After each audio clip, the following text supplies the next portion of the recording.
Hi everyone. Today Sarah Brunkhorst and I are going to be showing you about our new behavior reporting system. And the new behavior reporting system is an online system that you'll be able to find on Symbaloo. So if you go to Symbaloo, down here you'll see BRS and you can click on that.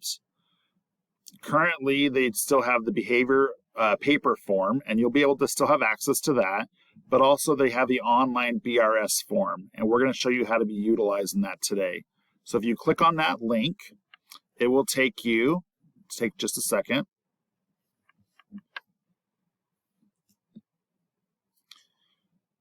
So you'll see once the form comes up that it's going to have two different options. I'm going to run you through the first option and then Sarah will take you through the second one.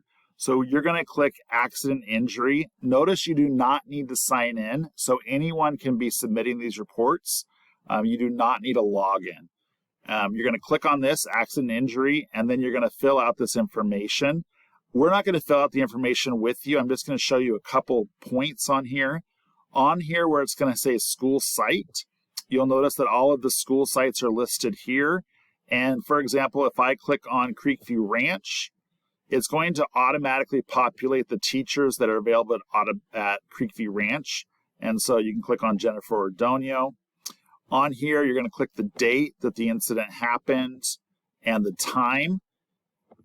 Notice that these are just in hours, but you can change these. So if it's at 9:31, you can change that. On here, you're going to put witnesses to the accident or the injury. And then succinct description, Sarah and I are going to reemphasize that on a succinct description, you want to make sure that it is just factual information about what happened during the event. Please do not put your opinions, and please make sure that you do not put other students' names. If you need to, you could just put another, Johnny and another student, but please do not put other students' names because this report could be requested by a parent, and we do not want other students' names in the report. Down here in immediate follow-up, in this field, you're going to go ahead and just put anything that was immediately done after the accident, the injury. Reporting employee is going to be whoever's filling out the report. The reporting date typically will be the same date as the report or possibly the next day. And then teacher on duty, that's not going to always be the classroom teacher. Most times it will be, but if, for example, if you had a sub, you could go ahead and put the sub. Down here, this nurse to notify and site supervisor, those will automatically be populated based on the classroom teacher. Now, the classroom nurse and the classroom site supervisor, they will automatically get the reports via email. They will click to approve those reports, and the classroom teacher will get a copy of the report in a PDF format. So classroom teachers, you're going to go ahead and print that report when it comes back to you and file that in the student's queue.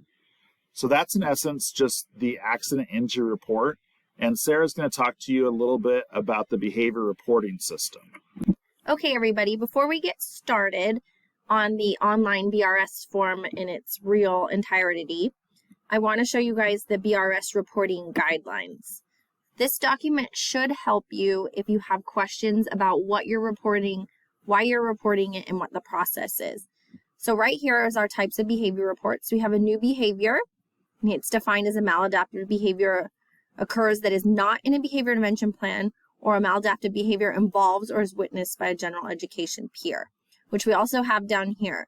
We want to make sure that we're reporting those behaviors that involved gen ed or were witnessed by gen ed. We have a behavior change. So a behavior occurs outside of the written definition in the BIP. So for example, a closed fist punch when the BIP states open-handed slap, or a property damage that exceeds what is written in the behavior intervention plan, or a change in frequency, intensity, or duration is observed. So you'll see on the new form when you click behavior change, it'll give you a drop-down menu to select what has changed. So you'll either click, increase in frequency, increase in intensity, or change in duration. Just gives a little more information. We also, for reasons we're going to report, physical restraint or seclusion. So I've listed the ed code here and the process as well. I do want you guys to remember that the teacher or behaviorist is to call the parent or guardian the same day of the occurrence, and we have to notify the admin the same day as occurrence. So one of the changes in our new system is the first report is only going directly to the behaviorist. So your administrator is not receiving the information at the same time as the behaviorist. So we want to make sure we're making those phone calls and notifying the appropriate parties, okay? So the process is listed here. And then Bryce talked about the accident injury, but there's still some information here on the report. And also listed on the bottom of this form is timelines and details. So it gives you a little bit more information about when you should be filling out the form, if an IEP is warranted or necessary. There's information there about the timelines for that. So parents have to be notified of occurrences or issues such as a restraint or seclusion or anything like that within 24 hours. But the IEP, we have up to 48 hours to get that scheduled. So there's a bunch of information here for that. I just want to make sure you guys are reading it. And then we want to make sure that when you're talking on your details, it's specific but succinct. So it should be factual with the absence of opinion. And then underneath, there's one more document. It's the behavior reporting snapshot. So it gives you some of the interventions we use, such as block egress. And so it defines it, when you should be using it, and how to report on it. Seclusion, barrier block separation, physical restraint, physical escort, and mechanical restraint. So all of that information is there. I would encourage each of you to go through and review the document. Another thing that Bryce and I understand as we go through this training is that we haven't probably been submitting as many behavior reports since we've been on the paper form. So don't freak out. We know that there's going to be an uptick in reporting here in the beginning because everybody's getting back into the habit of doing that. So we understand that that's to be expected.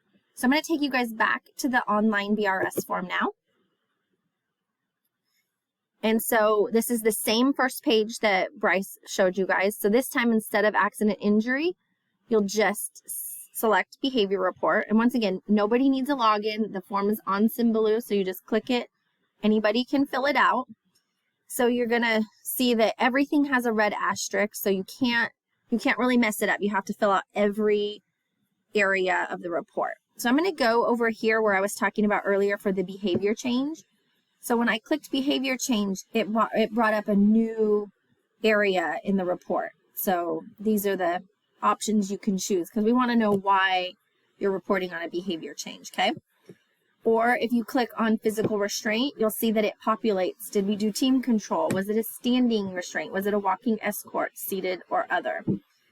The ones that are listed here are the specific restraints and interventions we teach through NCI. The reason for the box for other is that we do have kids within our programs that go to Gen Ed, and sometimes Gen Ed teachers will intervene and they might do something different that we don't support. So we want to have a way to document that. So once again, it's just, who was involved, the duration, was there a less restrictive alternative? And the same thing is problem behavior, and we're going through. Again, make sure you're listing your witnesses so we know if we have questions who we need to be talking to.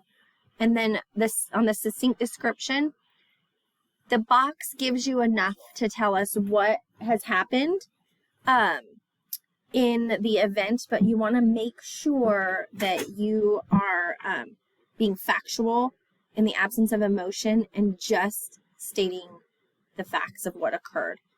In addition, don't forget, you're only going to put the student you're reporting on's name. So it could be, Johnny hit a peer, Johnny punched a peer with a closed fist, but you're not going to say Johnny punched Timmy, okay? And then once again, all of these fields, when you select them on the top, they will auto-populate. So, it should be pretty self-explanatory, but if you're going through the form and you have questions or you need help or you need a clarification, you can email me or call me and I would be happy to walk you through it. All right, everyone. So that's a quick synopsis of our new behavior reporting system. If you have any questions, feel free to reach out to your behaviorist or your administrator. Again, teachers, when you get that report submitted back to you, please make sure that gets filed in the student's cumulative file.